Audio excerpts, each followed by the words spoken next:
Tensions climbed last month when Abercrombie & Fitch's CEO was quoted as having said that the reason that his company does not sell extra large is because his clothes are targeted towards the cool kid and the all-American athlete.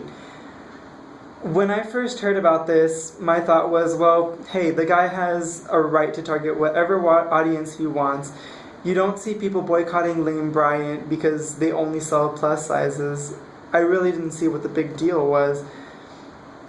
Having worked retail for about 3 years, I have become used to the idea of representing a brand and coming into work and having my hair the way that they want me to have it, dressed in their clothes, and even taking on the traits of what their ideal model for their target audience would be, which includes talking the way that they want me to talk, walking the way that they want me to walk, and that, really isn't an exaggeration of what it's like to work specialty apparel brand retailing.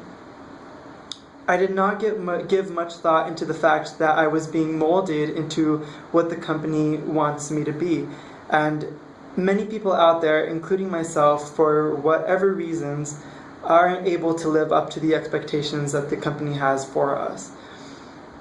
And I have to say that it was in researching the subject of retail marketing that I found that retail giants such as Abercrombie & Fitch are partially responsible for the negative self-perception in our youth.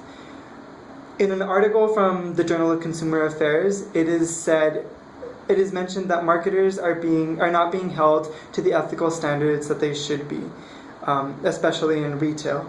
They fail to advertise to a diverse group of people.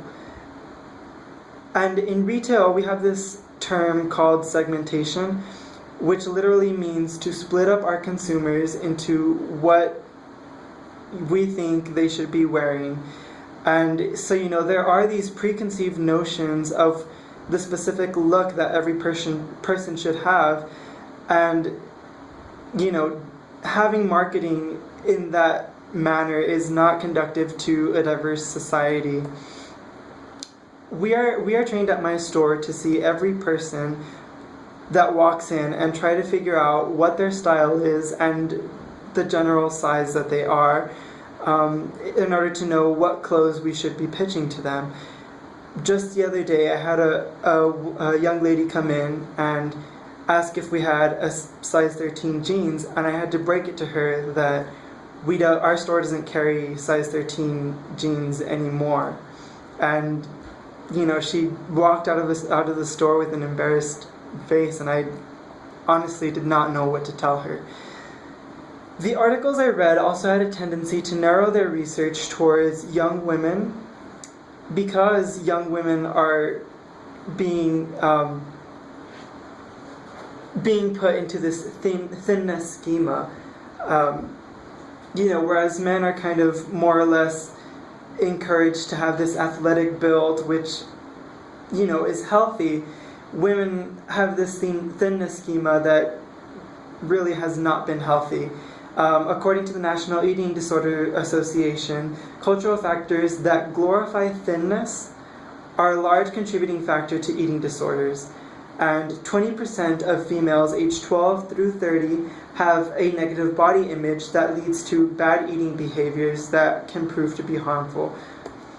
So things such as bulimia and dyslexia. I hope that this information will help motivate you to take action by making our youth aware of unrealistic body images that are being put out there by retailers. I hope you will teach your children that clothes do not make the person, and that the way you look on the outside is not a reflection of the person you are on the inside. On the contrary, present yourself in the light that you feel you are most confident in, and do not give in to societal pressures to stay thin.